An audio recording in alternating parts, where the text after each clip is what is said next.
নমস্কার বন্ধুরা, সোনালিজ হ্যাপি কিচেনে তোমাদের সকলকে স্বাগত জানাচ্ছি। আজকে চলে এসেছি বাঙালিদের একটি অত্যন্ত ট্র্যাডিশনাল মাছের রেসিপি, পার্শে মাছের তেল ঝাল। এই রেসিপিটি নিয়ে গরম ভাতের সাথে যা খেতে দুর্দান্ত লাগে। তো রেসিপিটি দেখতে থাকো, আমি কেমন করে করি সেই প্রক্রিয়াটি তোমাদের সামনে তুলে ধরার চেষ্টা করব। পদটি রান্না করার জন্য আমি এখানে মোটামুটি বড় সাইজের 3টি পার্শে মাছ নিয়েছি এবং বেসিক ম্যারিনেশন অর্থাৎ নুন, হলুদ গুঁড়ো এবং লঙ্কার গুঁড়ো দিয়ে মাছগুলিকে ভালো করে মাখিয়ে নিচ্ছি। এইভাবে ভালোভাবে মাছগুলিকে মাখিয়ে রেখে দিতে হবে অন্তত 10 থেকে 20 মিনিট, তাহলে মাছের মধ্যে মশলাগুলি বেশ ভালোভাবে ঢুকে যাবে।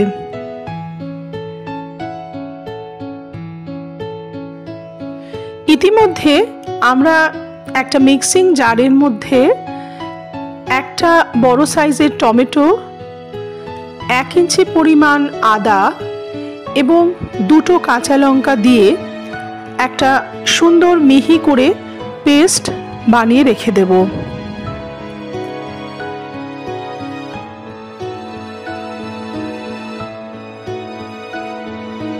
কড়াইতে সর্ষের তেল গরম করে মাছগুলিকে বেশ সুন্দর করে লাল লাল করে ভেজে নেব। বাঙালিদের মাছের প্রায় সমস্ত পদই সর্ষের তেলে রান্না করলেই বেশি উপাদেয় হয়ে ওঠে। পার্শে মাছ কিন্তু বেশ নরম মাছ, তাই ভাজার সময়তে মনে রাখতে হবে যে একটু সাবধানে উল্টাতে হবে, না হলে পার্শে মাছ ভেঙে যেতে পারে।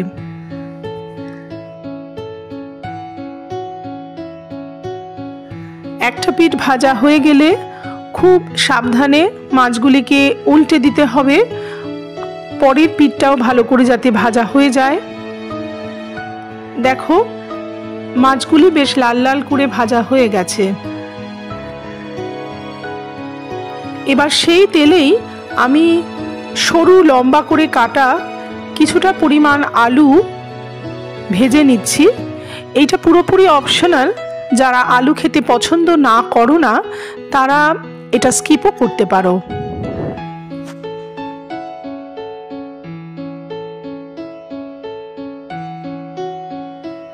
এবার তেলের মধ্যে আমি অ্যাড করে দেব 1 চামচ পরিমাণ কালো জিরে এবং ঝিরিঝিরি করে কেটে রাখা পেঁয়াজ।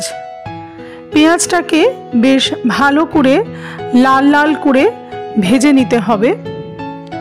যেহেতু এই রান্নাটি পার্শে মাছের তেল ঝোল, তাই তেলের পরিমাণটা কিন্তু একটু বেশি দিলেই খেতে ভালো লাগে। পেঁয়াজ ভাজা হয়ে গেলে আমি তার মধ্যে অ্যাড করে দিচ্ছি আগে থেকে পেস্ট করে রাখা টমেটো, আদা এবং কাঁচা লঙ্কার যে মিশ্রণটা আমি বানিয়ে রেখেছিলাম সেটা, এবং সমস্ত মশলার কাঁচা গন্ধ কেটে যাওয়া পর্যন্ত ভেজে নিতে হবে। তারপর অ্যাড করে দিচ্ছি লঙ্কার গুঁড়ো, হলুদ গুঁড়ো এবং জিরের গুঁড়ো। আবারও খুব ভালোভাবে মশলাগুলিকে কষিয়ে নিতে হবে যতক্ষণ না পর্যন্ত মশলা থেকে তেল ছেড়ে আসছে, ততক্ষণ মশলাগুলিকে খুব ভালো করে ভেজে নিতে হবে। মশলা ভালো করে কষানো হয়ে যাওয়ার পর আমি স্বাদ মতো নুন এতে যোগ করলাম। আবার সুন্দর করে মশলার সাথে ভালো করে নাড়িয়ে নেওয়ার পর অ্যাড করে দিচ্ছি পরিমাণ মতন গরম জল। এই রান্নাটিতে যতটা পরিমাণ তোমরা নিজেরা গ্রেভি খেতে পছন্দ করবে ততটাই জল এখানে অ্যাড করবে, তবে জলের পরিমাণটা একটু কম হলেই খেতে ভালো লাগে। 2 মিনিটের জন্য ঢাকনা দিয়ে দিতে হবে। ভালো মতন ঝোলে ফুট ধরে গেলে আমি ভেজে রাখা আলুগুলো প্রথমে অ্যাড করে দিচ্ছি এবং ঢাকনা চাপা দিয়ে আবার 3 থেকে 5 মিনিট রান্নাটাকে হতে দেব।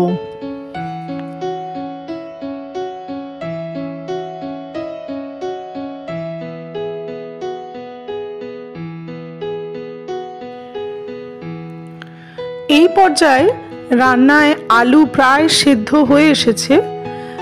এবার আমি ধীরে ধীরে ভাজা মাছগুলিকে ঝোলের মধ্যে খুব ধীরে ধীরে সাবধানে বসিয়ে দেব এবং ঢাকনা চাপা দিয়ে রান্নাটিকে হতে দেব আরও 5 মিনিট।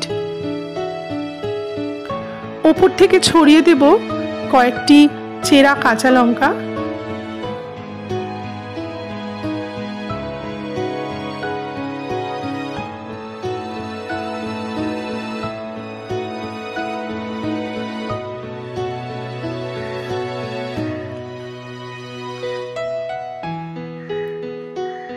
দেখো রান্না আমার প্রায় কমপ্লিট।